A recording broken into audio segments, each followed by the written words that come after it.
কি পরিমাণ গরম! তার মধ্যে যেতে হচ্ছে আজকে আমাদের গ্যাস অফিস। কারণ এই সদ্য আমরা বাড়ি শিফট করেছি। যাওয়ার জন্য নিজেকে রেডি করছি। কেমন লাগছে দেখতে? চশমা পরবো এবারে। দেখো তো কেমন লাগছে? ভূতের মতো। আমি আর মা চললুম গ্যাস অফিসের উদ্দেশ্যে। মা ছাতাটা ধরেছে যেহেতু আমি ফোনটা ধরেছি। মুখের মধ্যে টাং করে ওনার ছাতাটার বাড়িটা লাগিয়ে দিল। এবারে আমরা উঠে পড়বো রিক্সাতে। রিক্সায় উঠে পড়ে এবারে আমরা চলতে শুরু করলুম। কিছুক্ষণের মধ্যেই পৌঁছে যাবো যেহেতু আমার বাড়ি থেকে বেশি একটা ডিস্টেন্সে গ্যাস অফিসটা নয়। এবারে ওখানে গিয়ে তোমাদেরকে দেখাচ্ছি। এটা হচ্ছে আমাদের গ্যাস অফিস। ১ জন ২ জন বসেছিল, একটু ওয়েট করলাম। তারপরে আমরা ওখানকার লোকের সাথে কথা বলে যা প্রসিডিওর সবকিছু কমপ্লিট করলাম। ব্যাস!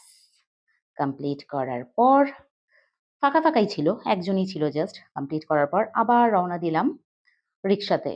অটোতে উঠেছি বাট সবসময় তো আর ভিডিও করা সম্ভব হয় না। টাটা!